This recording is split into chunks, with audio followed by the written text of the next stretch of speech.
Auto में बैठते हैं और उससे बोले ए रिक्शा वाले चलो मेरे को स्टेशन तक छोड़ कर आओ, तो वो आपको छोड़ देगा। लेकिन एक बात याद रखिएगा, उसकी बजाय आपके शब्द ऐसे हो सकते हैं कि भैया वहां तक हमें छोड़ दोगे क्या, तो वो छोड़ेगा तो सही, लेकिन जीवन भर आपको याद रखेगा कि कोई सम्माननीय व्यक्ति बैठा था मेरे साथ जो मेरे इस काम का सम्मान कर। समझ में आ रहा है आपको? अगर कोई व्यक्ति आपके लिए काम कर रहा है, आपकी गाड़ी चला रहा है, आपका घर साफ कर रहा है, आपके लिए आप चाहे उसको पैसे दे रहे हैं, लेकिन अगर वो आपका काम पूरा कर रहा है तो उसको सम्मान देना सीखिए।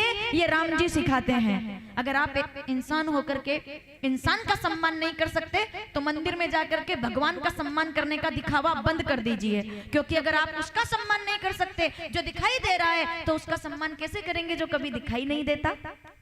ये राम कथा सिखा रही, समझ गए आप?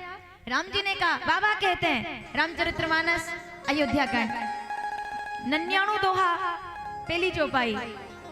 मैं बिना प्रमाण के नहीं बोल रही हूँ। सबने कहा कि नाव लेकर आओ, राम जी कहते हैं नहीं, मैं मांग रहा हूं, मांगी।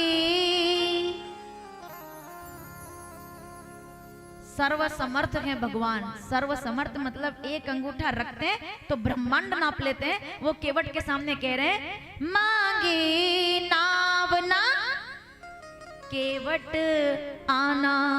अब उसने दरवाजा खोला और क्या बोला, कहीं तुम्हार मरम में। अब कैसे दरवाजा खोला? बोले क्योंकि मरम जान गया हूं। मरम क्या जान गए हो?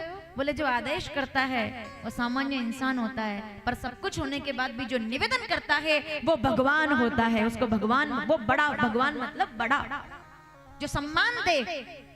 कभी कोई आपके यहाँ काम करे ना, उसको सम्मान दो, पैसा दो, सम्मान भी दो, क्योंकि हर व्यक्ति अपने आप में सम्माननीय है। ऐसा व्यक्तिगत विचार मेरा है। चाहे वो किसी भी तरह का, झाड़ू भी कोई लगा रहा है तब भी उसका सम्मान करो, नालियां भी कोई साफ कर रहा है तब भी उसका सम्मान करो। कचरे का डब्बा लेकर के, कचरे वाली गाड़ी आती है, आपके यहाँ भी आती होगी, गाड़ी वाला आया, घर से कचरा निकाल,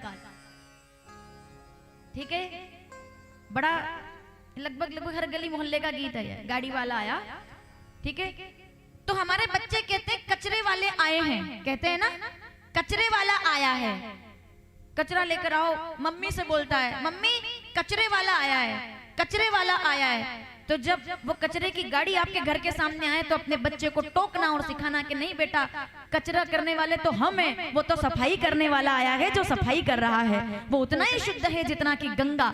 मैं एक बात कहना चाहती हूँ आज उड़ीसा के मंच से, मैं निवेदन से कहना चाहूंगी कि जितना पवित्र गंगा का जल है उतना ही पवित्र भारत के गली गली और मोहल्ले मोहल्ले और गंदगी और नाली को साफ करने वाला इंसान है, क्योंकि वो स्वच्छता कर रहा है, क्योंकि वो सफाई कर रहा है। क्योंकि हम तो कचरा फैला रहे हैं, वो तो झाड़ू लगा रहा है, उनका सम्मान करो। इसीलिए हमारे यहाँ नहीं बिना प्रमाण के थोड़ी, आप विचार करके देखिए, हमारे यहाँ ये नियम है, अगर आपकी गाड़ी निकल रही है और कोई झाड़ू लगाने वाला आपको सामने दिख जाए तो उसको पैसे देने चाहिए, क्योंकि उससे आशीर्वाद मिलता है। याद है आप लोगों को? ये कोई अगर झाड़ू लगा रहा है, आपके सामने सफाई कर रहा है, तो इसका मतलब क्या है?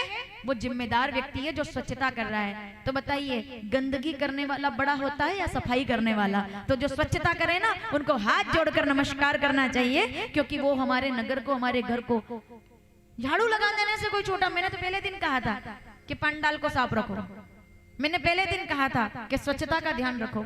बड़े बड़े लोग, हम गुरुद्वारे में जाते हैं, जो लोग पधारे हैं आज, बड़े बड़े लोग वहाँ जूते चप्पल उठाते हैं। मैं ऋषिकेश के गुरुद्वारे में गई हूँ, मैं हरिद्वार के गुरुद्वारे